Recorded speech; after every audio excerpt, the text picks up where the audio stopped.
Salut, c'est Alice. Donc je suis SN, donc c'est trop cool, je suis trop fatiguée, mais c'est génial. On teste plein de trucs, des fois au hasard, des fois très choisis, des fois sur les grosses attentes, des fois sur autre chose, parce que les grosses attentes, on y aura déjà pris le jeu. Donc voilà, j'ai pu tester donc quelques jeux. Je prends mon siège parce que je suis fatiguée. Donc je vais parler rapidement là des jeux donc, qui ont fait vraiment un gros waouh, des jeux qui m'ont l'air super bien, des jeux qui m'ont l'air bien, et des jeux où, bon, ça a l'air d'être mon macam. Donc, sur les jeux super waouh, pour moi, la grosse découverte, c'est Anunnaki.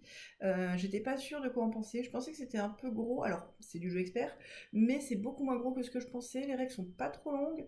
C'est très agréable, c'est super fluide à jouer. C'est agressif, on va faire du combat, mais on perd pas trop quand on s'attaque les uns les autres. Donc, c'est un 4X de. Simone Luciani et Sabia, dans lequel on va avoir des demi-dieux de l'espace qui vont être sur différentes planètes, donc les panthéons grecs, égyptiens et tout ça, qui vont aller se répandre sur des territoires et aller faire des enchaînements d'actions chez soi, de récolte, de conquête, de combat. Combat, c'est quand je automatiquement quand on se déplace, qui vont nous permettre de progresser sur des pistes, d'échange aussi, de commerce, pour aller faire des scorings en fonction de certains critères en fin de partie. Donc ça, c'est assez malin. On a joué une partie complète sur le salon, on nous l'a expliqué, on l'a réexpliqué à des Français derrière, ça s'est très bien passé. La partie a duré moins de 2 heures, je crois, plutôt vers les 1h30, on joue assez vite aussi. Il y a un système d'action où on va pouvoir connecter des actions, on n'est pas obligé, on fait n'importe quelle action, mais quand on passe par un chemin, on gagne un bonus, et surtout avec ces bonus, on encadre quelque chose, on va pouvoir libérer des demi-dieux, voire des dieux, qui vont nous faire avancer sur les pistes et nous redonner des bonus. Tous les peuples sont bien différents et voire bien cool, et le feeling reste très euro. Les auteurs, c'est pas très étonnant, mais avec un truc avec des peuples, avec. Ouais, c'était vraiment très chouette, ça, j'attends d'en refaire une. Voilà, donc ça c'était une grosse découverte. Deuxième découverte, FTW, que j'ai beaucoup aimé. Celui-là, il est là. FTW. Hop, voilà. Un jeu de Friedman Freezer, un tout petit jeu de cartes. C'est tout bête, on a des cartes en main. On va jouer une carte chacun notre tour, plus ou moins. Jusqu'à ce que quelqu'un n'ait plus qu'une carte, ça va être son score. Les autres, ça va être leur plus grosse carte en main, moins les autres. Toute la somme de tous les autres. Qui va faire leur score. Et le truc, c'est que pour jouer une carte, on joue sur une pile au milieu, il faut toujours jouer plus grand. Et si on veut pas, ou qu'on ne peut pas jouer plus grand, on joue plus petit devant nous, on défausse les cartes, puis on prend la carte de notre choix dans la défausse, je crois, et on la met dans notre main, donc on n'a pas perdu de carte, et la carte qu'on aura jouée devant nous, pour plus tard, on pourra l'additionner à une carte pour réussir à faire plus grand. Donc c'est assez malin, mine de rien, et ça, voilà, ça m'a bien plu, on a fait qu'un tour de découverte pour le moment. Et grosse découverte sinon, évacuation en gros jeu, il doit être pas loin non plus. Donc le jeu de sushi là où on doit faire évacuer la Terre pour aller vers une nouvelle planète. Petit à petit, on va transférer nos ressources d'une planète à une autre. En lisant les règles, j'avais peur que ce soit un peu froid et un petit peu laborieux à gérer ces ressources de côté. C'est pas laborieux, c'est même assez fluide. Ça, j'étais agréablement surprise par ça. Et c'est pas si froid que ça. Moi, j'ai trouvé ça fun. Voilà. Donc ça a été le premier jeu joué au gîte. Très agréable. Donc ça, ouais, pour le moment, ça me donne vraiment envie d'en faire d'autres. Il y a un jeu de base et possibilité de jouer à un jeu avancé avec des cartes, il y a largement de quoi faire dans le jeu de base. Euh, c'est... Voilà. Donc je suis impatiente d'en refaire une. Et ensuite, on a découvert donc ce matin en démo pour un Kickstarter. Le Kickstarter arrive, enfin pas la livraison, mais ouvre en mars. Epox, qui est un jeu de Civ assez accessible, là voilà. Assez très fluide, très mignon, je pense que j'en reparlerai. Mais ça va être avec des cartes chaque tour. Enfin, on joue en croisière, on a fait clair 1, donc voilà. On récupère 6 cartes de technologie, on va en jouer 3 parmi ces 6, et les autres vont être défaussés, lors des 6 tours de la manche 1. Et donc à chaque tour, on fait soit 2 actions, soit une action et jouer une technologie. Quand on joue une technologie, on gagne une ressource. On a beaucoup joué nos peuples et ça a donné des trucs très marrants thématiquement, c'est vraiment chouette parce qu'on peut jouer des axes à fond, tout de suite ça s'explique. On avait la Chine, non, la Chine c'était moi, on avait les Grecs qui ont fait plein de cultures, qui ont fait des tas de gouvernements et qui ont fini communistes, dans un des gouvernements les plus avancés, époque 1.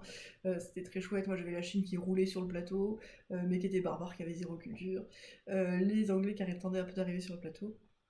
Bref, plein de choses. On a des unités militaires et le système de combat est vraiment simple et vraiment rapide.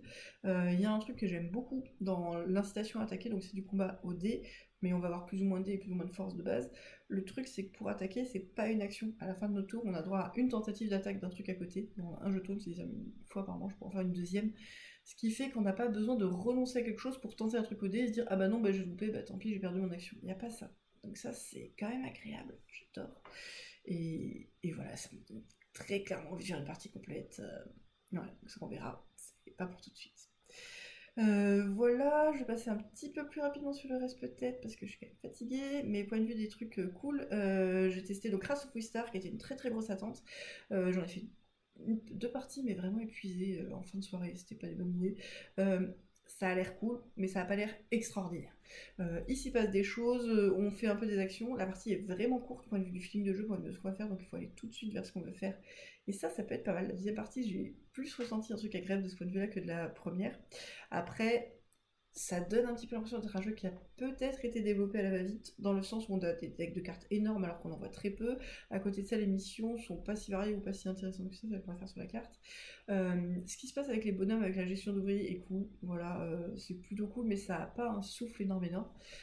J'attends d'y rejouer dans des bonnes conditions. Je pense pas que ce soit un mauvais jeu, ça c'est clair que c'est pas un mauvais jeu, c'est agréable, le thème est bien là, plein de trucs sont chouettes, je suis pas sûre que ça passe le pas de l'extraordinaire. Hop. Ensuite, j'ai joué à Carvi. Carvi, début de partie seulement. Grosse. Emballé tout de suite sur la partie, sur ce qui s'y passe. C'est un système à la Glenmore, où c'est toujours au dernier jouet. Et là, on va se poser, c'est du côté de la bière qu'on va devoir dépenser. Et si on n'a plus de bière, ben, on peut avoir l'action. Sachant qu'il y a quand même des choses un peu pour contourner. Il y a différents types de cartes, il y a de l'or, il y a des trucs. C'est assez tactique de ce point de vue-là. Et en plus de ça, j'ai le temps de faire des actions bonus, dont déplacer notre bateau, qui va nous demander d'avoir de la nourriture en stock, et qui va nous permettre d'aller visiter différents lieux pour récupérer en gros des missions qu'on va pouvoir accomplir via les actions de plateau, mais sur les actions de plateau, il faut aussi beaucoup se recharger en ressources. Ça a l'air d'être assez tactique là-dessus, il y a l'air d'avoir des scorings, ça a l'air très très chouette. C'est vrai qu'en y réfléchissant, les unions joués, il y a peut-être un côté un petit peu répétitif sur ce qu'on fait. Je sais pas trop quoi lui porter sur des choses un peu plus grosses. On a quand même des développements de bateaux qui vont donner des spécialités. Voilà, ça faut que je refasse une partie complète entre le pareil, c'est bien et c'est extraordinaire. Je suis lancée la demi-partie vraiment super excitée. J'ai pas joué, mais d'autres y ont joué, n'hésitez moins d'en aller. Hop. J'ai testé Apiary, donc le tout nouveau Stone Meyer. Ça fait vraiment Stone Meyer dans le feeling. C'est ultra fluide. C'est un système de pose d'ouvriers où quand on se pose quelque part, on va chasser l'autre joueur qui va récupérer son ouvrier. Sinon, il faut faire des phases de reset pour récupérer nos ouvriers. Et quand ils reviennent, ils vieillissent. C'est des abeilles. Et tout est à thème abeille. C'est des abeilles de l'espace. Rien n'est à thème espace. Mais c'est comme ça. Enfin, sur l'habillage aussi. Hein. L'habillage est très joli d'ailleurs. Le bateau, c'est top. Mais dans le fond, ce qu'on fait, c'est qu'on va aller récupérer des ressources, aller voyager un peu pour aller faire des ressources, aller prendre des tuiles d'amélioration de la ruche, faire des points de victoire en dépensant du miel. Bref. Y a... Ce qui se passe est plutôt chouette, les actions ont l'air plutôt intéressantes. On n'a pas fait une partie complète, donc pareil, c'est des choses où en plus on joue vite, tout ça, mais ça donne envie d'y revenir. Il y a un côté extrêmement plaisant, très rapide. Il n'y a pas le truc dans le jeu qui fait se dire waouh, il y a un truc. Vraiment, là, il y a un système, il y a une tension que j'ai jamais vue ailleurs, il n'y a pas ça. Mais il y a quand même le fait de faire vieillir ses ouvriers, ce que j'aime toujours. Quand on fait des actions de niveau 4, on peut faire des trucs assez cool avec, on peut pas faire autrement. Voilà, ça donne envie d'y revenir, très clairement. Kutnaora, sinon, ils ont adoré autour. Donc Kutnaora, on a fait pareil qu'une démo, un peu à son tutoriel sur le salon. Donc on sait pas trop en vrai ce que ça va donner. Moi, alors c'est peut-être un petit peu léger, mais pas tout à fait non plus, point de vue des choix qu'il y a. Je me demande, donc on récupère des ressources, on va faire des... Pas vraiment des ressources, mais en gros des productions de ressources qui vont faire des sous et tout se paye en sous. J'attends de voir ce que donne l'économie sur un peu plus de temps. Et ça vous permet de récupérer des bâtiments et de poser des bâtiments pour aller faire des points de victoire, en gros. Il n'y a pas que ça. La manière de choisir les actions est vraiment très cool. On a 6 cartes, recto verso, avec à chaque fois 2 actions. Chaque action est présente 2 fois, mais pas avec la même association. Ce qui fait qu'on va choisir à chaque manche de jeu 2 actions, puis 2 actions, puis une action. Et comment on choisit nos cartes et quelle est la queue qu'on va faire, il y a des choses plutôt intéressantes dessus.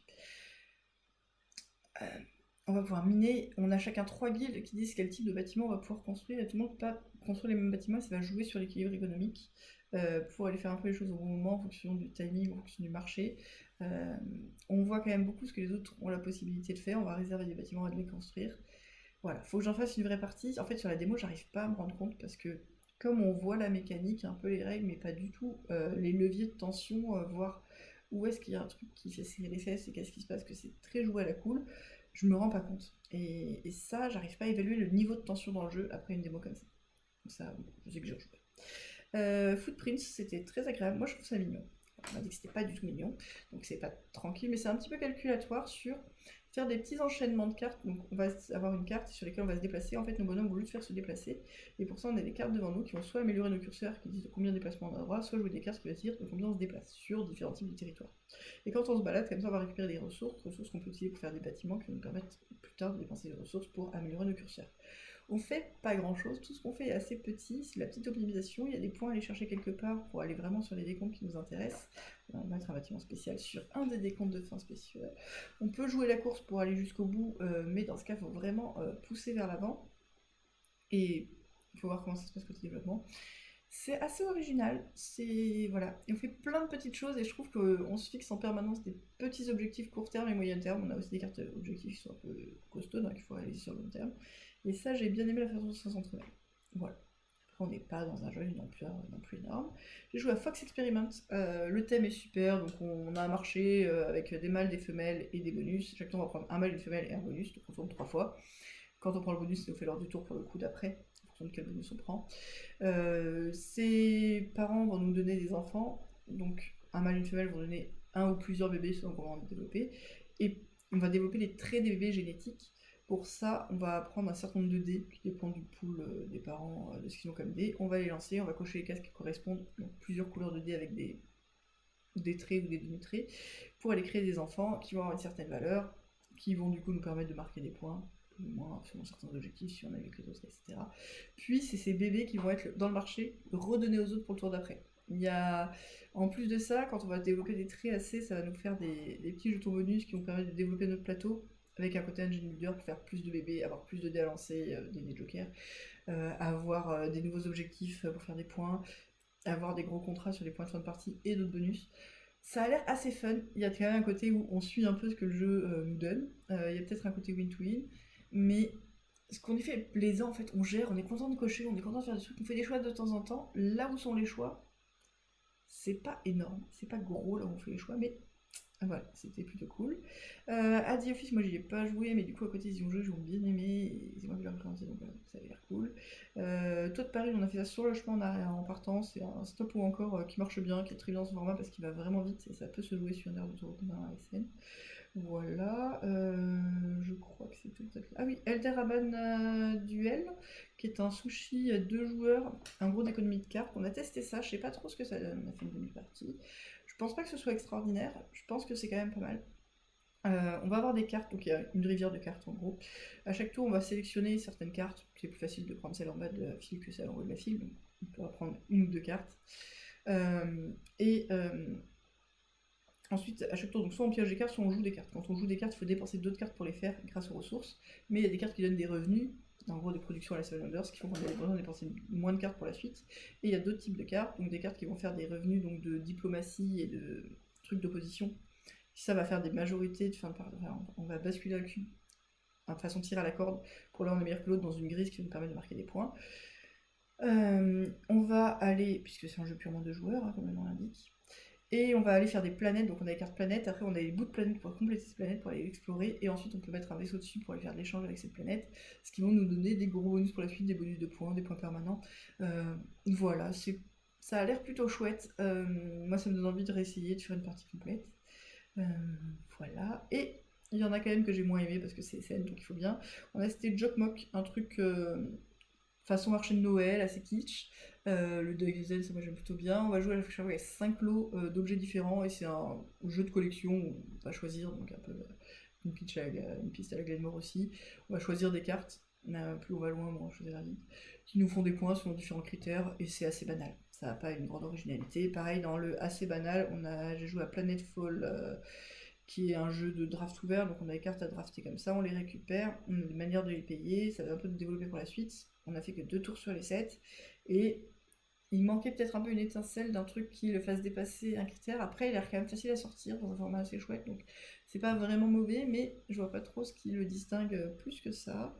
Et j'ai joué à Dreamworld, qui est un jeu c'est un spin-off un petit peu d'Unconscious Mind qui va sortir, qui est un petit jeu de cartes de choix de sélection en simultané, où on doit jouer depuis les cartes de notre main, de préférence des cartes dans une couleur, sinon on renonce au scoring. Et le but c'est d'avoir le plus gros gap avec la carte juste au-dessus de celle que nous on a sélectionnée. Il y a 2-3 trucs à surveiller, c'est pas idiot, mais ça m'a pas fait plus d'émotion que ça. Il manque un truc pour que ce soit vraiment, vraiment chouette. Je sais pas, par contre j'ai envie d'essayer, c'est 6 gros euros, donc on est plus dans la même catégorie. Voilà en gros, j'ai dû voir des choses, tester des bouts de choses, j'ai testé Hero mais tout début de partie, donc je me rends pas du tout compte. Hier aussi on allait faire des trucs où j'ai testé des tout petits bouts de partie. Mais dans tous les cas c'est cool, il y a vraiment plein de choses à voir, moi j'adore ce côté, énormément de trucs à découvrir partout. De faire des parties, de mélanger le fait de regarder, de faire des parties, de se faire pitcher des jeux. Il y a des moments où oui, il y a beaucoup de monde, c'est compliqué, mais on trouve toujours des choses à voir ou à faire. Ça s'est quand même bien goupillé. Moi aujourd'hui, hier, j'ai fait une très bonne journée. Voilà, j'aime bien ces différents moments de salon. Puis je m'arrêtais là parce que je vais retourner faire autre chose. Salut!